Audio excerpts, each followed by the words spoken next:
Bismillahirrahmanirrahim. Assalamualaikum warahmatullahi wabarakatuh.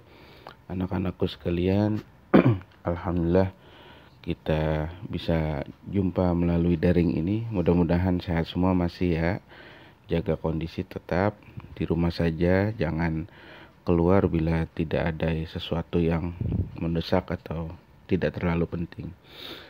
Nah, anak-anakku sekalian, Bapak sampaikan selanjutnya untuk materi bab terakhir di kelas 9.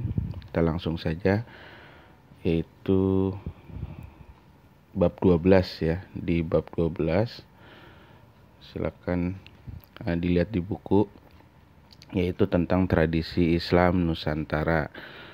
Kita bahas sekilas saja ya, apa itu tradisi Islam Nusantara.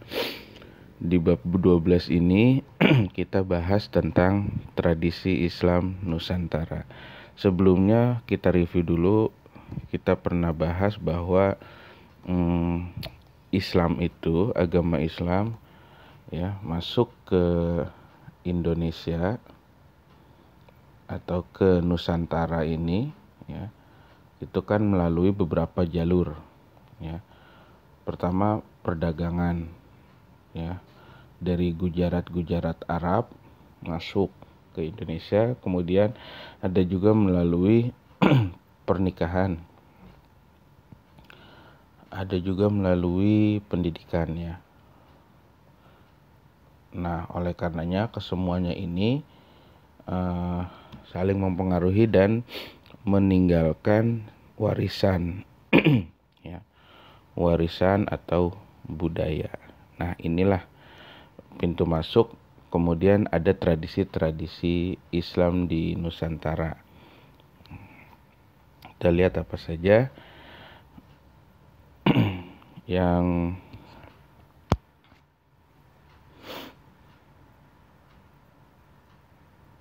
ini peta konsepnya. Tradisi Islam di Nusantara yang pertama adalah seni budaya lokal sebagai bagian dari tradisi Islam, kemudian apresiasi terhadap tradisi. Kata kuncinya ada Islam, akulturasi, dan budaya lokal. Pertama, seni dan budaya memiliki peran penting dalam penyebaran agama Islam di Indonesia. Ya, jadi seni dan budaya ini juga punya pengaruh dalam penyebaran agama Islam ke Indonesia.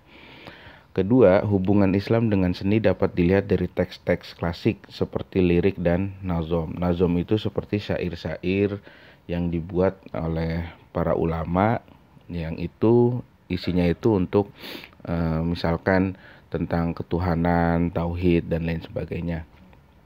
Kemudian yang ketiga, Wali Songo mengembangkan seni dalam Islam. Kita kenal ya Wali Songo, salah satu dari beberapa poin penting bahwa pembawa atau yang membawa Islam ke Nusantara itu diantaranya beberapa tokohnya adalah Wali Songo. Kemudian pelestarian seni dan budaya bernafaskan Islam.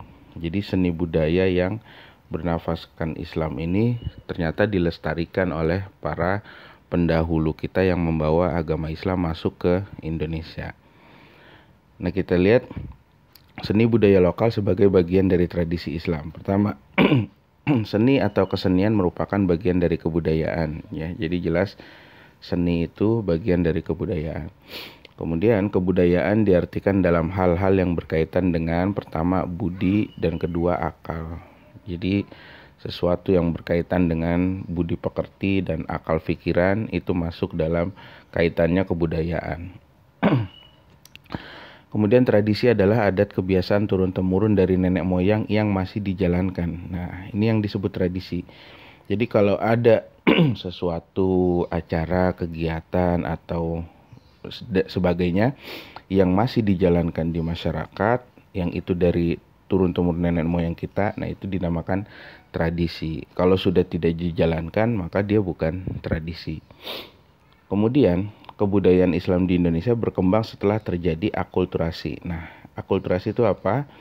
Akulturasi adalah percampuran dua kebudayaan atau lebih yang saling bertemu dan saling mempengaruhi, ini kuncinya, dengan kebudayaan yang ada pada saat itu.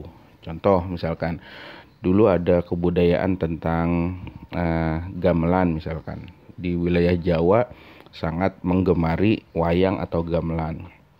Nah, kemudian ini bertemu nih budaya wayang Jawa, kemudian masuk budaya baru yang dibawa oleh Wali Songo misalkan. Tapi budaya wayang itu tidak dihilangkan, justru dipertahankan.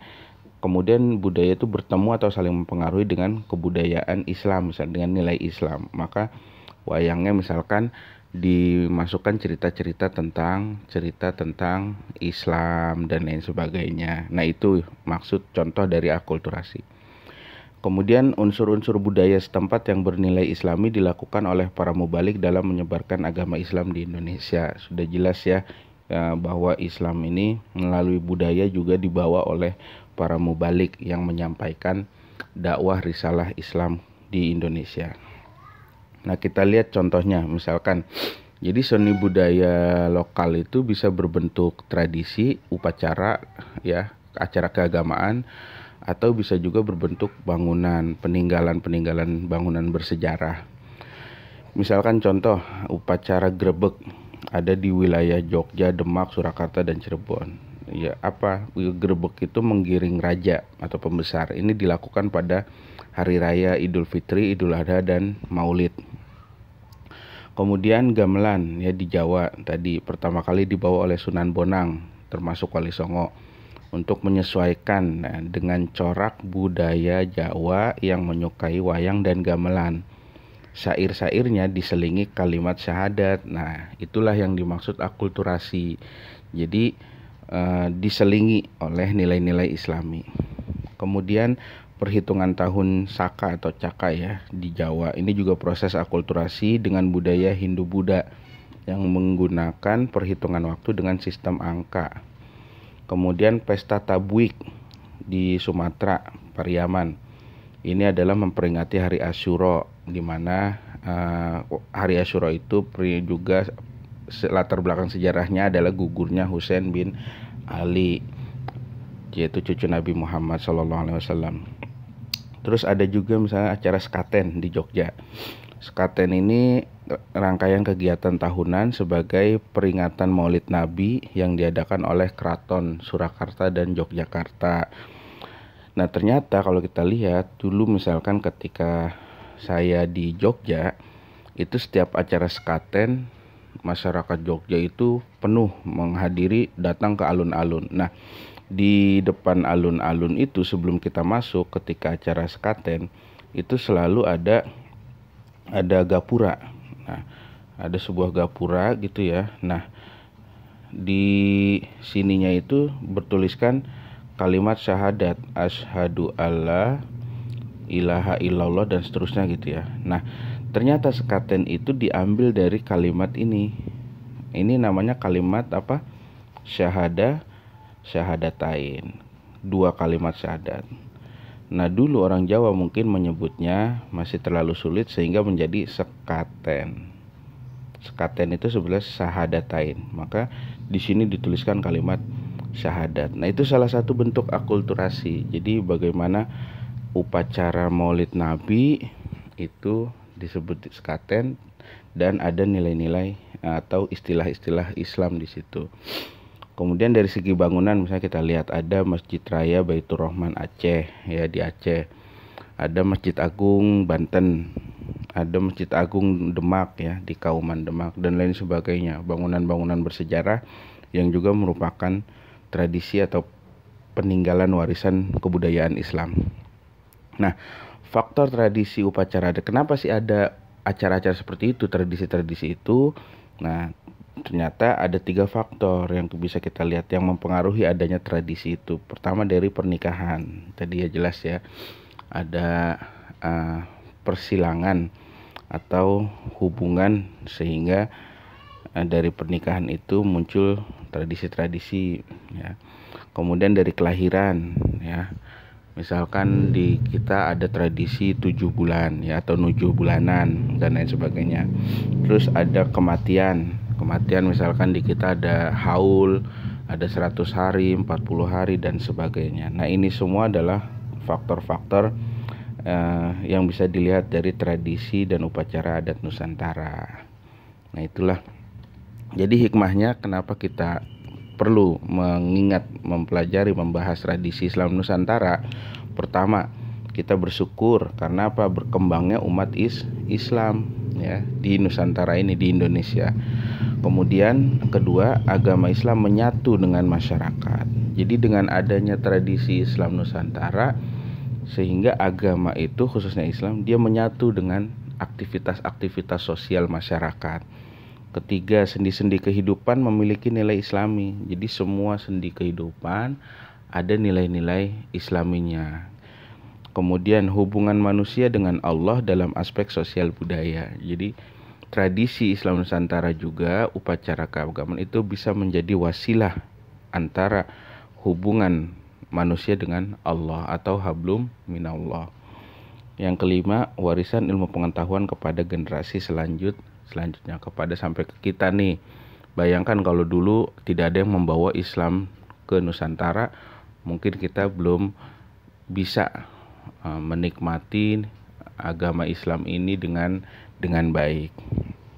Nah, itu untuk pembahasan sekilas. Nah, untuk hari ini tidak ada tugas ya, silakan.